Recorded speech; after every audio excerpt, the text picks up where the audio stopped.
Well, good morning and welcome to Coffee with the Pastor. We're looking at Jesus and his interaction with his disciples. This week I'm looking at when Jesus called them little faith. And again, for those of you who maybe have not watched the other two episodes, there's terms that Jesus used with the disciples called little faith. And a lot of times it's interpreted, ye of little faith. And that means he's kind of chewing them out for not having enough faith. Others say, no, it's a nickname, and he calls them Little Face. And we've been looking at those passages. Yesterday we were on the Sea of Galilee, and there was a storm came up, and Jesus was asleep on the boat. We're on the Sea of Galilee again today.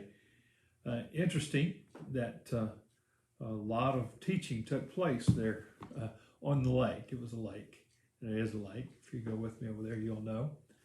And truthfully, one of the highlights of the trip when we go to the Holy Land is a boat ride on the Galilee. Most people that go would list that as one of the top things that they enjoy by going over there and going on the sea. And you get in the middle of that lake, and you can look over there and you can think, okay, over there is where the Sermon on the Mount happened. Over there is Capernaum, where all the things happened there. Over there, maybe where the Mount of Transfiguration was. Yeah, you just look and you think, wow. And so Jesus has stayed behind after he's fed the 5,000. And he's decided to pray. And so he goes up into one of the hills or mountains to pray, which they're all around the lake. And the disciples get in the boat and go over. There's another storm going to come up. I've been over there. And every time I'm on the Sea of Galilee, I look up, see if there's a storm coming, and never have had one, but maybe someday I will. But I want to read this passage to you, and then we'll talk about it a little bit. This is in Matthew chapter 14, beginning with verse 22.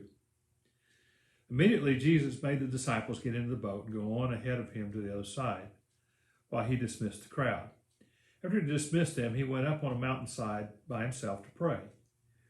Later that night, he was there alone, and the boat was already a considerable distance from land, buffeted by the waves because the wind was against it. Shortly before dawn, Jesus went out to them walking on the lake.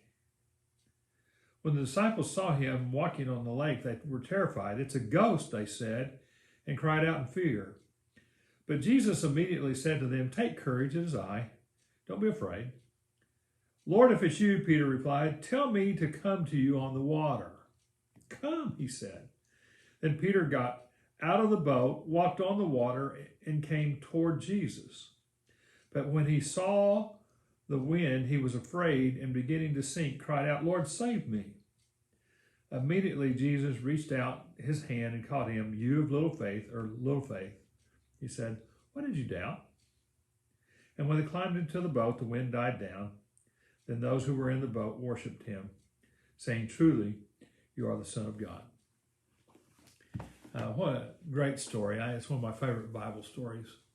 In fact, I'm going to try and talk my wife into next time we go in one of the olive shops. They have a olive carving of the disciples on the boat and depicting the scene, and see if I can talk her into letting me get that.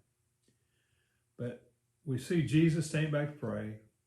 Disciples are having a hard time. The winds, the waves are coming so that they can't hardly row.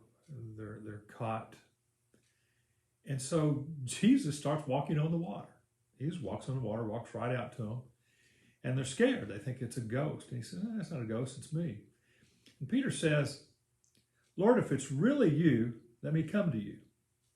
Jesus says, "Come." Peter gets out, takes a step or two, looks down, sees that he's in the water, and goes down. And Jesus has to rescue him. And at the time he does, he says, "Oh, you have little faith. You have little faith." And he's always trying to increase their faith. Interesting story. I was in seminary, and we had to do sermons that we were doing at our churches and things, and present them to the class. And there was a guy in my class who literally did a sermon on why Peter shouldn't have gotten out of the boat. And his idea was he wasn't ready to get out of the boat. He should have been more discipled, more ready. And I kind of think that's the dumbest sermon I've ever heard, truthfully. You got to get out of the boat because you don't grow if you don't get out of the boat. If you don't get out there in order to fail or in order to step out. Now, the problem with Peter is he had enough faith to step out of the boat. And as long as he kept his eyes on Jesus, he was walking by faith on the water. The minute he looked down and saw the waves like that, he started to sink. It's the same way in our lives. When we walk our lives, keeping our eyes focused on Jesus, keeping our faith in him, our faith increases, our faith is able to do that. And we are able to step out of our comfort zones in faith. But when we take our eyes off Jesus, it's a problem. I think it was Corrie ten Boom that says when we put our eyes on the world, we'll get distressed. When we look within our lives, we'll get depressed. But if we look on Jesus, we'll be at rest. And I think there's something to that. And I hope that today you will step out on faith. Get out of the boat, but keep your eyes on Jesus the whole way. And may your faith increase. Blessings on you, and we'll talk tomorrow about another passage where Jesus called little faith. And as he increased the disciples' faith, maybe he will increase our faith as well. Blessings.